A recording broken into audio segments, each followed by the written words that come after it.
마태복음 13장 1절에서 30절 말씀으로 천국의 비밀 첫 번째 시간입니다. 자, 우리 앞에 12장에서는요, 예수님께서 죄를 지적해도 회개하지 않고 천국 복음을 전해도 기뻐하지 않는 종교 지도자들에게 악하고 음란한 세대라고 했습니다. 오늘 우리가 함께 나눌 마태복음 13장은요, 흔히들 비유장이라고 합니다. 예수님께서 비유로 말씀하신 것이 이 한 장 안에 가득합니다. 13장에는 무려 7가지 비유가 나옵니다. 씨 뿌리는 비유, 가라지 비유, 겨자씨 비유, 누룩 비유, 감추인 보화 비유, 또 진주 비유, 그물 비유로 이렇게 7가지가 나옵니다. 특히 예수님께서 이렇게 비유의 말씀을 하신 것은 이 선지자의 글을 이루기 위함 돼 있지만 듣지 못하는 자들에게는 깨닫지 못하게 하시고 또 들을 만한 자들에게는 더욱 확실하게 깨닫게 하는데 목적이 있습니다. 이렇게 비유로 설명하는 것은 좀 어려울 수도 있겠지만 오히려 더 쉽습니다. 그런데 이 비유를 잘못 풀이해서 그들만의 언어로 재해석한 이단들이 엄청 많습니다. 그래서 이 비유를 이단들은 많이 사용합니다. 1절 2절 보겠습니다. 1절 2절 그날 예수께서 집에서 나가사 바닷가에 앉으시매 큰 무리가 그에게로 모여들거늘 예수께서 배에 올라가 앉으시고 온 무리는 해변에 서 있더니 우리가 그 12장 마지막 단락과 연결해 보면 예수님께서 한 집에서 말씀을 가르칠 때 예수님의 어머니와 형제들이 찾아왔잖아요. 그 이후에 이제 그 집에서 나가서 갈릴리 바닷가로 나왔습니다. 그래서 큰 무리들이 해변으로 모여들자 예수님은 배에 올라 앉으셔서 비유로는 말씀을 가르치고 계십니다. 마태복음 13장은 7번의 비유 중에 첫 번째 비유로 이른바 씨 뿌리는 비유입니다.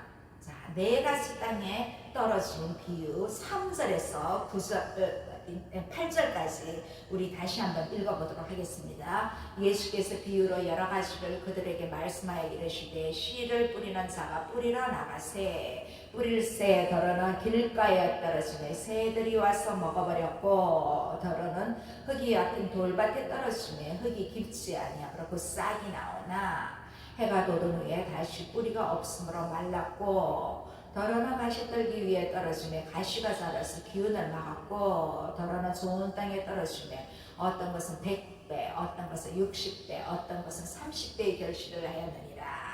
자, 어떤 사람이 씨를 뿌렸어요. 첫 번째 어디에 떨어졌어요? 길가에 떨어졌어요. 또 두 번째는 돌밭, 세 번째는 가시떨기, 또 더러는 좋은 땅에 떨어졌다는 비유입니다. 자, 그 결과로 길가나 돌밭이나 가시떨기에 떨어진 나무는 열매를 못 맺었어요. 그런데 좋은 밭에 떨어진 씨는 100배, 60배, 30배의 결실을 맺는다고 합니다. 이 비유는요, 그 팔레스타인의 시골에서 누구나 볼 수 있는 그러한 씨를 뿌리는 장면을 배경으로 하고 있어요. 그래서 좀 이 비유를 좀 더 쉽게 이해하려면 이 팔레스타인의 시골의 농사 짓는 풍경을 좀 알아볼 필요가 있습니다. 그 당시 농사를 좀 더 쉽게 잘 하기 위해서 이제 이 밭을 읽어요. 밭을 읽었는데 이 밭 모양을 대부분 좀 길게 합니다. 길게. 그래서 그 옆에는 사람이나 짐승들이 지나갈 수 있도록 다닐 수 있는 길을 만들어요. 또 길가에 그렇게 하듯이 또 돌이 있어요. 그 밭 주변에는 석회석으로 되어 있어서 부분적으로 흙이 이 안반 위에 얇게 덮인 부분이 있어요. 그리고 또 그 밭 주변에는 가시덤불이 있어요. 가시덤불이. 그래서 그 뿌리가 남아 있어서 다시 일어나려고 해도 이 가시 때문에 잘 자라지 못하는 그런 것도 있습니다. 그래서 이 농부들은요, 우기가 시작하는 10월, 11월 정도에 비가 오면 그 뒤에 이제 나가서 밭에 나갑니다. 밭에 이제 이 바구니 같은데 씨를 담아가지고 밭으로 나가요. 그래서 이제 밭 이랑을 이렇게 고르게 해놓은 데다 씨를 뿌려요. 그리고 이제 마지막으로 그 씨 뿌린 데다 이 쟁기 같은 걸 이용해서 이렇게 흙을 덮습니다. 우리가 마태복음 13장에서 본 것처럼 이 씨 뿌리는 비유는 마가복음에도 나오고요, 누가복음에도 나옵니다. 왜냐하면 이 마태, 마가, 누가는 공간복음이라 했잖아요. 같은 관점을, 공통된 관점을 보고 기록한 그러한 복음서이기 때문에 이 세 복음서에 다 나오고 있어요. 자, 이 씨 뿌리는 자 비유에 있어서 씨 뿌리는 자는 예수님을 말하고 있어요. 우리가 이제 다음 주에 보겠지만 37절에는 좋은 씨를 뿌리는 자는 인자라고 했습니다. 자, 그리고 또 씨는 말씀을 가리킵니다. 마가복음에도 나오고 누가복음에도 나온다 그랬잖아요. 마가복음 14장에서는요, 뿌리는 자는 말씀을 뿌리는 것이다 그렇게 말했어요. 또 누가복음에는 이 비유는 이러하니라, 씨는 하나님의 말씀이요 이렇게 말해요. 그래서 이 씨는 예수님이 전하는 하나님의 말씀을 가리켜요. 구약의 율법을 말하는 것이 아니라 지금 예수님이 오셔서 전하는 천국복음의 진리를 가르치고 있어요. 그리고 밭은 우리의 마음이에요. 사람의 마음을 가리키고 있어요. 농부가 씨를 뿌리러 나갔지만 이 열매를 맺지 못하는 토양에 그 씨를 뿌린 모습을 보고 무리들은 처음에는 농부가 농사를 잘못 지었다고 그렇게 생각을 했어요.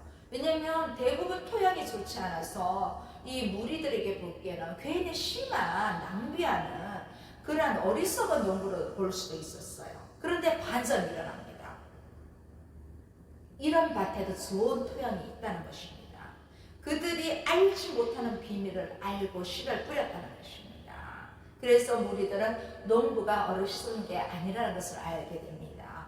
이렇게 씨가 결실을 맺는 것은 하나님의 백성이 예수님과 말씀을 통해서 생명을 얻고 새롭게 거듭나는 것과 관련이 있습니다.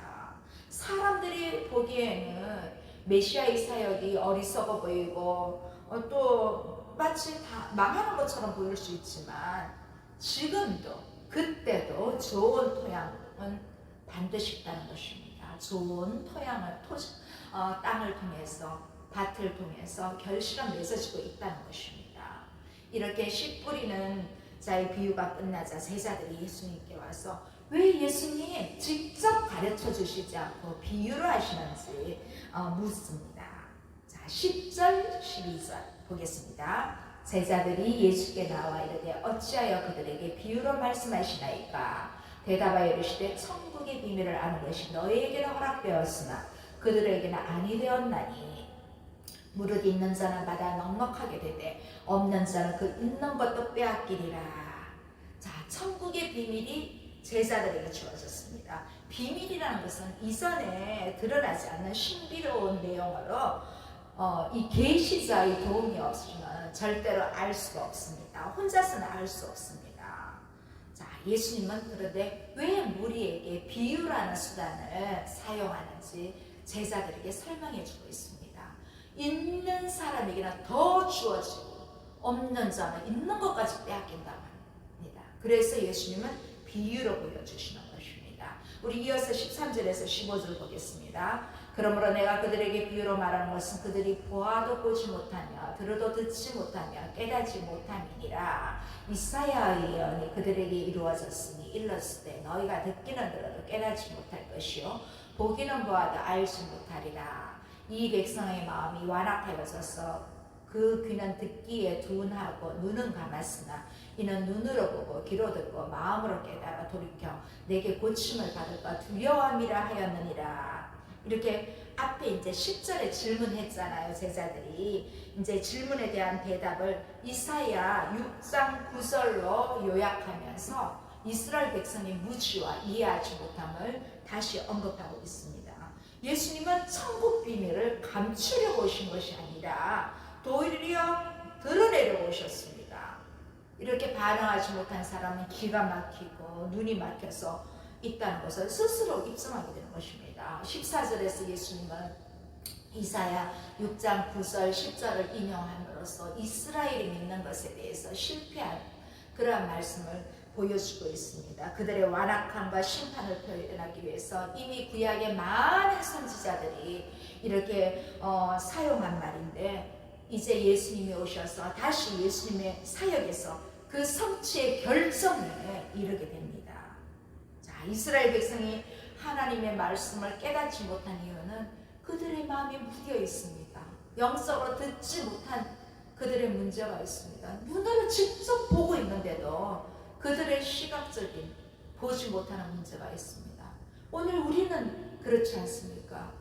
우리 중에도 아직까지 예수님을 보지 못하는 그러한 영적으로 눈이 감겨져 있지 않습니까? 그런데 예수님은 그럼에도 불구하고 이스라엘의 완악함에도 불구하고 그들이 회개하고 돌아오기를 기다리고 있습니다. 우리에게도 마찬가지입니다. 예수님은 오늘도 우리가 돌아오기를 기다리고 계십니다. 자, 16절에서 17절 다시 한번 볼까요? 자, 그러나 너희 눈은 범으로 너희 귀는 들음으로 복이 있도다. 내가 진실로 너희에게 이르노니 많은 선지자와 의인이 너희가 보는 것을 보고자 하여도 보지 못하였고 너희가 듣는 것들을 듣고자 하여도 듣지 못하였느니라. 자, 이스라엘 가운데도 항상 하나님은 그루터기를 남겨두셨어요. 오늘 예수님은 제자들을 그루터기로 삼아주시고 이들이 복이 있다고 하십니다. 볼 수 있는 눈과 들을 수 있는 귀를 가진 제자들은 하나님의 종들이 구약의 선지자들이 그렇게 기다렸지만 볼 수 없던 것을, 바랐던 것을 경험하게 됩니다. 예수님의 제자들은 정말 보기를 원했던 구약의 선지자들 또 의인들과 연대되어 제자들로 대표되는 이 교회는 구약의 선지자들과 의인들이 약속한 구원의 시대를 지금 경험하고 있습니다. 그런데 지금도 마찬가지로 우리도 우리의 마음이 예수님 외에 다른 것으로 가득 차게 되면 우리도 하나님 말씀을 들으려고 해도 들리지도 않습니다. 왜냐하면 중간에 있거든요. 믿음은 더 많은 지혜로 인도하지만 불신앙은 더 많은 무지로 인도됩니다. 이어서 예수님은 제자들에게 씨 뿌리는 자의 비유와 해설로 바른 눈과 바른 귀로 지금 현재와 미래를 정확하게 볼 수 있도록 도와주십니다. 우리 네 가지 밭에 대해서 조금 더 알아보겠습니다. 첫 번째, 길가에 떨어진 씨는 앞에 이제 4절에도 있고 19절에 다시 있습니다. 18절 19절 읽어볼게요. 그런즉 씨 뿌리는 비유를 들으라. 아무나 천국 말씀을 듣고 깨닫지 못할 때는 악한 자가 와서 그 마음에 뿌려진 것을 빼앗나니 이는 곧 길가에 뿌려진 자요. 자, 길가에 떨어진 씨는 새가 와서 쏘아먹는다고 했습니다. 이 앞에서도 제가 말했죠. 이 팔레스타인의 그 밭은 길게 되어 있고 그 사이에 이제 길들이 있어서 사람들이나 가축들이 지나다니게 되어서 사람이 지나다니게 되면 밟으면 이 길이 단단하게 굳어버려요. 그래서 농부가 씨를 뿌리다 보면 이 길가에도 뿌려지기 마련이에요. 자, 이 길가가 비유하는 것은 하나님 말씀은 듣기는 하나 말씀을 전혀 받아들이지 않는 그러한 사람을 가리켜요. 이 새는 팔레스타인에 어떤 특정한 새를 두고 했는지는 잘 모르겠지만 악한 자를 가리키고 있습니다. 마가복음에서는 이 새를 사탄이라고 기록을 했고요. 누가복음에서는 마귀가라고 기록했습니다. 그래서 이 새는 전반적으로 사탄이나 마귀 같은 악한 영을 그렇게 가리키고 있습니다.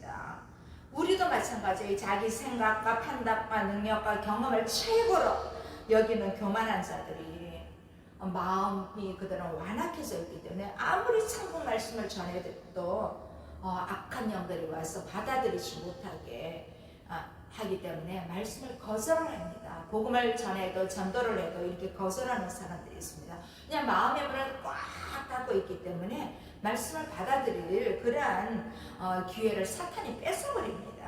자, 두 번째는 돌밭에 떨어진 씨가 있어요. 돌밭에 앞서 5절, 6절, 20절, 21절 말씀이 있어요. 20절, 21절 읽어볼게요. 시작. 돌밭에 뿌렸었다는 것은 말씀을 듣고 즉시 기쁨으로 받되 그 속에 뿌리가 없어 잠시 견디다가 말씀으로 말미암아 환난이나 박해가 일어날 때는 곧 넘어지는 자요. 이렇게 돌밭에 떨어지시는 잠깐 뿌리는 내리지만 해가 돋으면 그냥 곧 말라버리는 거예요. 이 돌밭은 그 석회석 이 바로 위에 형성된 얇은 지표를 말해요. 그래서 이 석회석 바위에 얕은 흙이 덮여져 있어요.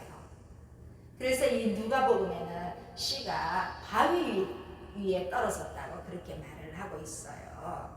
이제 바위 위에 온기가 있기 때문에 뿌리는 나오지만 흙이 깊지 않아서 계속 이렇게 올라올 수가 없어요.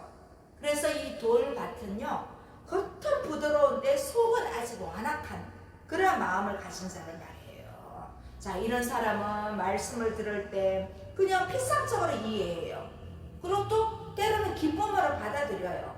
그런데 환난이나 핍박, 어려운 일이 오면 이 하나님이 다하여 절대적인 가치를 인정하면서도 구원의 확신의 단계로 넘어가지 못하기 때문에 말씀을 일시적으로는 받아들이나 어려운 일이 생기면 견디지 못해서 말씀을 받아들이지 못합니다. 자, 이 돌밭을 설명한 6절에 해가 나와서 이 해는 상징하는 것이 환난이나 박해나 핍박 이런 시련들을 상징하고 있어요. 오늘 21절 우리가 금방 읽어야 되는 환난이 나오잖아요. 이 환난의 원어는 밀어내다, 몰아내다, 답답하게 하다 이런 뜻이 있어요. 그래서 삶의 여러 조건을 통해서 억압당하는 그런 모습을 이 환난을 표시하고 있어요. 이 또 핍박은요, 원어에 보면 도망가는 노예를 잡기 위해서 개를 보내서 추격하게 하는 그런 의미를 가지고 있어요. 특히 나중에 종교적인 박해를 받거든요. 그래서 이 핍박이란 말은 특히 종교적으로 나중에 박해받는 그런 것들도 이 말씀을 통해서 이렇게 보고 있습니다. 자, 말씀을 들을 때는 깨달음이 있어서 기쁨으로 받아들이지만 말씀대로 살려고 할 때 이런 환난이나 핍박이 오면 못 견뎌서 그냥 살지 못합니다. 또 때로는 우리 오늘날에도 보면 많은 썬데이 크리스찬들이 있습니다. 일요일에는 무조건 교회를 가야 돼. 교회 가면 좋은 목사님 설교를 들어야 돼. 여기까지는 좋아. 그런데 그 말씀을 구원의 확신으로 받아들이지 않기 때문에 어려운 일이 생기면 신앙생활을 안 하게 되고 교회와 멀리 떠나는 사람들도 있습니다. 자, 이제 세 번째 가시떨기에 떨어진 시가 있습니다. 앞에 읽은 7절과 22절에 있습니다. 22절 보겠습니다. 가시떨기에 뿌려졌다는 것은 말씀을 들으나 세상의 염려와 재물에 의하게 말씀이 막혀 결실하지 못하는 자요. 이렇게 가시떨기에 떨어질 시는 가시가 자라서 이 가시 때문에 막아가지고 제대로 올라올 수가 없는 거예요. 이 팔레스타인의 이 개간한 반옆에는 이 가시떨기들을 볼 수 있어요. 이 가시떨기는 가시덩틀 이렇게 가시가 있어서 이 가시에 떨어진 씨는 이 덩쿨에 있어서 가시 덩쿨에 있어서 위로 뻗어 나오지를 못해서 나온다 해도 열매를 맺지를 못해요. 이 싹은 살아요. 그런데 다른 가시들이 같이 이렇게 눌러 있기 때문에 줄기나 잎이 이렇게 쭉쭉 뻗어 나갈 수가 없어요. 그래서 나중에 보면 알맹이는 없고 그냥 푸르스름한 껍데기만 있게 돼요. 이 가시떨기는요, 말씀을 깨달아 말씀대로 살지만 세상적인 욕망에 끌려서 열매를 맺지 못하는 그러한 사람들을 가리킵니다. 여기에서 가시는 세상 염려, 재물의 욕심, 향락의 욕심 이런 것들을 가리키고 있어요. 이 세상 염려는요, 현재 삶에 연결된 근심이나 염려나 이런 불안을 말해요. 또 재물의 유혹은 너무 재물이 많이 갖고 싶은 거예요. 이 재물이 갖다 주는 평안함과 행복이 있잖아요. 그래서 이걸 이기지를 못해요. 그래서 이 돈으로 나쁜 짓도 하고 그러는 거죠. 말씀을 들을 때 깨닫고 말씀대로 살려고 노력은 하는데 세상의 염려와 또 이 돈 때문에 이들은 열매를 맺지 못합니다. 영원한 생명의 가치를 두지 않고 세상 눈에 보이는 그러한 것들, 부정적인 면에서는 염려로 인해서 또 조금 더 차원이 높게는 돈 때문에 이렇게 열매를 맺지 못하는 거예요. 그래서 이렇게 욕심을 가진 사람들은 말씀을 듣기는 들어요. 듣는데 그것이 실제로 내 삶의 인격과 신앙생활이 변화되지 않는다는 거예요. 연결되지 않는다는 거예요. 듣고 은혜는 받아요. 근데 거기서 끝. 이제 밭 하나가 더 있습니다. 좋은 밭에 떨어진 시입니다. 8절 우리 앞에 보았고요. 23절 보겠습니다. 23절 좋은 땅에 뿌려졌다는 것은 말씀을 듣고 깨닫는 자니 결실하여 어떤 것은 100배, 어떤 것은 60배, 어떤 것은 30배가 되느니라 하시니라. 이 좋은 땅은요, 곡식이 씨앗이 잘 자랄 수 있도록 수분도 있고요, 공기도 있고 햇볕이 충분하게 이렇게 비춰져요. 그래서 돌밭이나 가시떨기나 이렇게 곡식 열매를 방해하는 그런 요소가 없는 진짜 좋은 땅을 말합니다. 그래서 어떻게 됐어요? 100배, 60배, 30배 결실을 맺었다고 합니다. 마가복음에는 거꾸로 30배, 60배, 100배를 맺었다고 해요. 누가복음에는 그냥 100배를 맺었다고 합니다. 자, 이 좋은 땅은 말씀을 깨달아 순종함으로써 열매를 맺는 사람을 가리킵니다. 언제나 나 자신을 부인하고 겸손하고 온유한 마음을 가진 사람으로서 말씀을 듣고 말씀을 받아들이고 말씀의 요구에 합당하게 살아가는 그러한 사람을 가르칩니다. 그래서 말씀을 온전히 들음으로 인해서 어떤 시련이나 유혹에도 굴복하지 않고 삶의 변화로 하나님을 경외하는 그러한 사람을 말합니다. 이렇게 30배, 60배, 100배는 그 한 개의 곡식 씨앗이 결실할 수 있는 다양한 그 결과를 대표적으로 표현한 숫자입니다. 여기서 보면 아무리 적게 걷어도 30배는 될 것 같습니다. 우리는 이 결실을 개인적으로 본다면 예수님을 믿고 하나님의 말씀을 받아들인 우리 성도가 개개인의 어떤 영적인 진보를 보여주고 있습니다. 하나님의 말씀을 듣고 이렇게 결실을 맺습니다. 그런데 우리가 이렇게 좋은 땅, 옥토에 떨어지려면 하나님 말씀을 듣고 100배의 결실을 맺기 위해서는 인내가 필요합니다. 왜냐하면 말씀을 듣고도 사탄이 와서 방해하잖아요. 또 말씀을 들었는데 자꾸 걱정거리가 생겨요. 또 말씀을 들었는데 나한테 돈이 너무 많아. 나 이것도 그리고 돈 벌어야 돼. 이런 것 때문에 자꾸 시련이 와요. 걱정이 돼요. 그래서 우리가 살다 보면 돈이 없다고 고난을 당하기도 합니다. 또 몸이 아파서 고난을 받기도 합니다. 또 어떤 때는 다른 사람들로부터 비방을 받고도 마음 상해 있을 때도 있고요. 또 억울한 오해를 당할 수도 있고요. 그럴 때 변명하고 싶고 가서 따지기도 하고 싶고 복수도 하고 싶은 욕망이 있지만 인내가 필요합니다. 잘 참아야 합니다. 우리가 기도를 하다 보면 때로는 응답이 바로 안 되고 더디게 오고 안 될 때도 있어서 또 실망할 때 그때도 참고 기다리는 것이 중요합니다. 하나님은 약속을 이루어 주시거든요. 예수님이 이 씨 뿌리는 비유를 말씀하시고 난 뒤에 9절에 보면 귀 있는 자는 들으라고 했습니다. 이 씨 뿌리는 비유에서 비유의 강조점이 이 밭에 있지 않아요.